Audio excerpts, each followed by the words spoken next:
Today, I'm testing 3 methods to escape reality. Now, I'm not talking about your typical escapism we all have these days, like phone scrolling, playing games, Why are you filming me? or drinking. It's just water. I'm talking about escaping reality and your body. In other words, an out-of-body experience. Now, the last method, my brother will be joining me, and it is not going to be easy. I don't want to do it.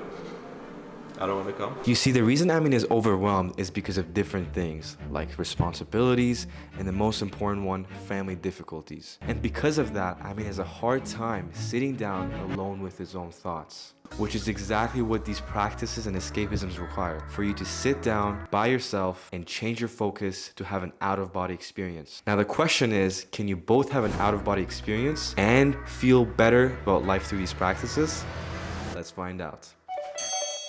Starting with the first form of escapism, you need to stare. And I'm not just saying stare at somebody, that's kind of weird, don't do that. But you need to stare at an object. So in my case, I found the dandelion to stare at. You can even stare at anything else, like a rock. It's the rock! Get it? The rock? You want to make sure you find somewhere that is quiet, peaceful, somewhere where you're not going to be bothered by anyone.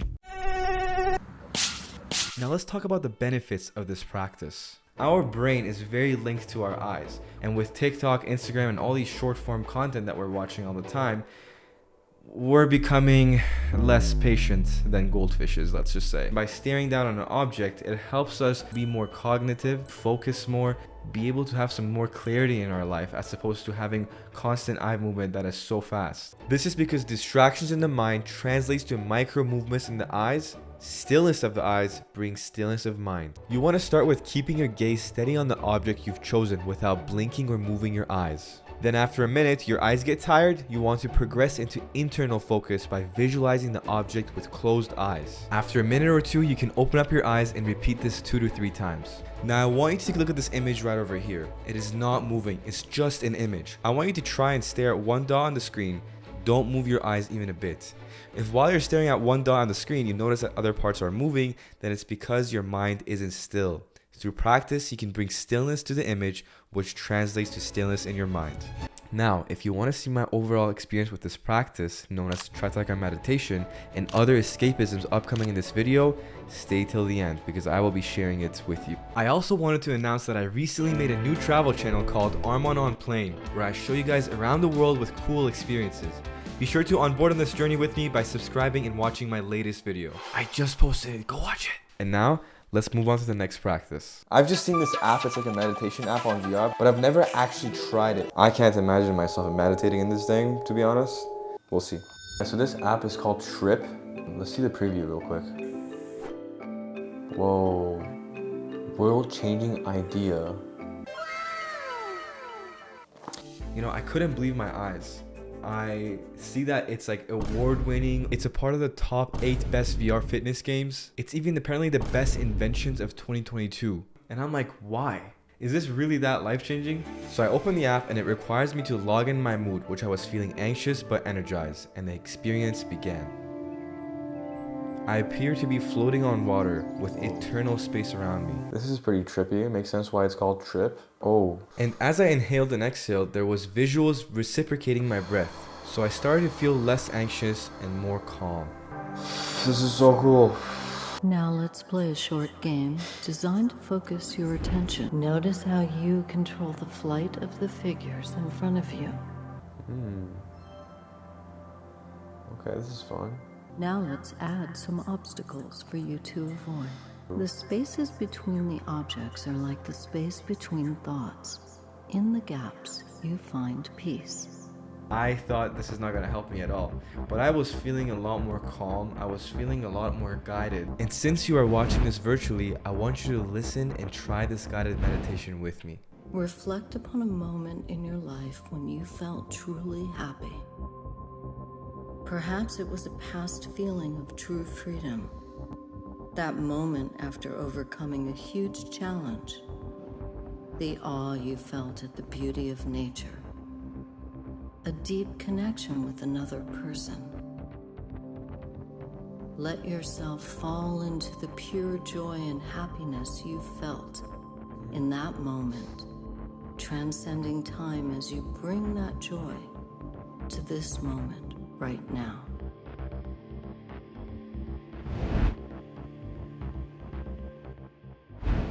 That was pretty cool. Content. And now it's time to move on to No Reality, known as non-dual reality. And we'll achieve that through something my favorite creators have done. Sensory deprivation, which basically means that we're not going to be able to see, hear, taste, smell, or feel anything. 1 hour. And even though we'll be removing everything in our known reality, there still exists a reality. It's in our own mind. So even though we are floating, we need to be having consciousness over our thoughts. We need to not only be in complete blackness, but also be it. If we manage to become nothing, in no space, in no time, that's when we can let go of this reality and truly experience a new form of escapism, non-dual reality. Now, the day before our float session, Ami no longer wanted to do the sensory deprivation. I don't want to do it. I don't want to come. And that's because of recent family problems. Amin has a hard time sitting down alone with his own thoughts. It's like the whole fact that I'm going to be sitting down, attempting to meditate. You might think that Amin is over-exaggerating when he says that he does not want to sit down and meditate, but it's far from the truth, because Amin actually goes to sleep while listening to something, since he has a hard time being with his own thoughts. He's the therapist. Are you done sneezing? How many times? Can you see someone else? Are you done? You know, I've come to realize that if you're afraid to be alone with your own thoughts, it's probably because you have a fear of confronting your feelings. It's not the easy method to go through, but it is certainly the one you might need to lean forward into your fear and confront your feelings as opposed to constantly running away from it. There's many fears that you've faced. Do you think this is any different? It's not a fear. It's confrontation. It's a fear of confrontation. Maybe. Now that Amin's convinced to do this with me, our friend Nadim at Float Valley is going to help us with the experience. Hello. How's it going? Arman. This is my brother, Amin. Hello, how's it going? Nice Yeah. He would be the gaming YouTuber. Yeah, so he touches grass, I don't. I got a 3D printer yesterday. Maybe I'll print one. 3D printer, nice. After a warm welcome, it's time to try 2 features about this facility before we begin our float. I'll start over here. So this is called the Lucia light. It puts you into a dreamlike state. You have like a flashing or a strobe light that's going on behind your eyelids. Have you had anyone have like an epileptic seizure? Something we don't recommend for anyone who's had a seizure in the past 5 years. I think Amin's used to because of the flashes in the games and the flashbangs. He plays a lot of CSGO, so he should be good. And that light is able to go through your retina into your pineal gland. And your pineal gland is what is responsible for the dream-like things that you have. So the chemicals that are responsible in dreaming. Some people produce like melatonin, some people produce DMT, and that stuff is very responsible for the vivid dreams that we have at night. Yeah, not sure what I was producing. Perhaps a seizure? This is something we don't recommend for anyone who's had a seizure. Felt like an average Valorant game. Rage flashes everywhere. But I felt like I was like traveling through like, I felt like I was in my old bedroom when I was like 8 years old. I'm not gonna lie, at one point I really wanted to open my eyes because it was like very discomforting. Up next, we have the hot and cold room that has a sauna, ice bath, and red light therapy. All simply to increase our senses before we shut them off in the tank. I think we're gonna get used to this, I mean. We're used to the heat. We're from Iran. Yeah, yes. We're sand dudes. I heard something completely different in CSGO 3 days ago. Alright guys, time's up. Where have you been? Oh. Mother of God! Oh. Dude, there ain't no way my kids are gonna come out fine, man. You got this? Fuck! Fuck! Holy shit. We might have to amputate you. Don't say that. Yeah, I'm starting to become hypothermic. Didn't they say not to stare right into it? I mean, we're closing our eyes. Oh, okay. I can close his eyes right after you said that. Feeling an egg getting hatched. I'm not shivering. And now, it's time to deprive our senses through the float tank. So this is a float tank. There's about 10 inches of water in there, and there's 800 pounds of Epsom salts or magnesium infused in the water, and so that's what makes you float. It's very, very buoyant. The door closes, the lights will go off after about 10 minutes. You'll be in a state where you're not seeing anything, hearing anything, or feeling anything. 1 hour. Yup, now we are both in separate tanks in isolation. Let's see if we can stand being here for 1 hour.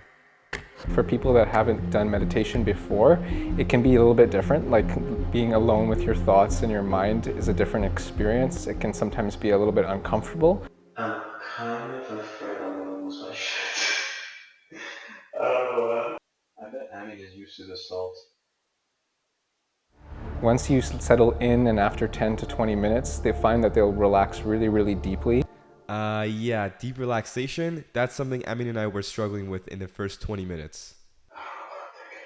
Let go, I won't stop thinking.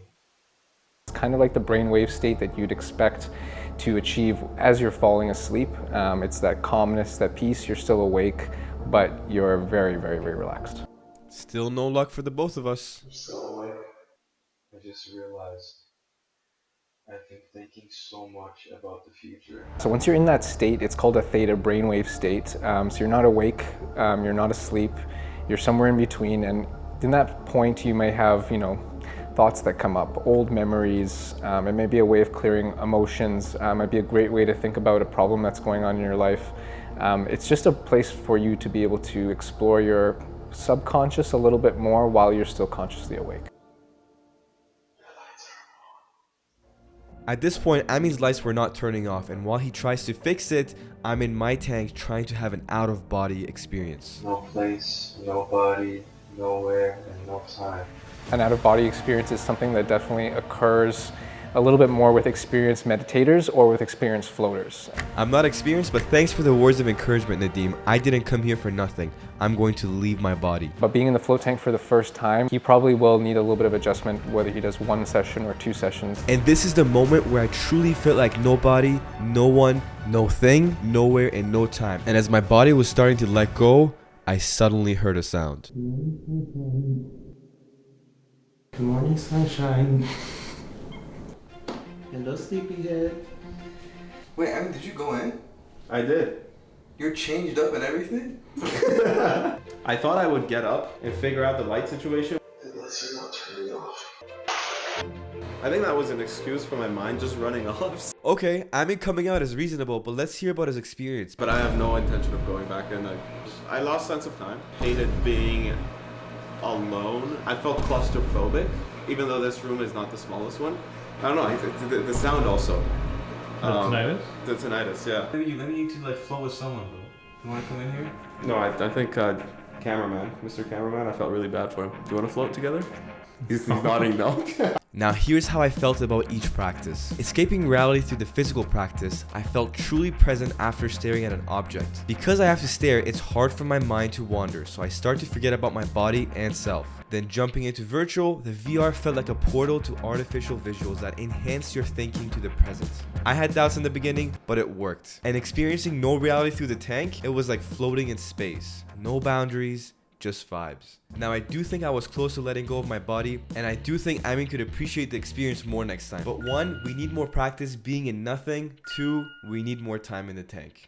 I had a hard time letting go in the first 40-50 minutes. Probably the 50-minute mark, I started to just relax a little bit. 1 hour is probably not enough. Good experience though, I would come again for sure. After all of this, I've come to realize that it's not about leaving your body. It's about changing your awareness to let go for a bit and come back feeling refreshed and more like yourself. And you don't need a float tank or a VR to have an out-of-body experience. Just somewhere peaceful and the intention to shift your awareness. That was great. I feel so relaxed right now. Oh. Popeyes? Like and subscribe if you enjoyed the video, and don't forget to watch my new travel video, link in the description.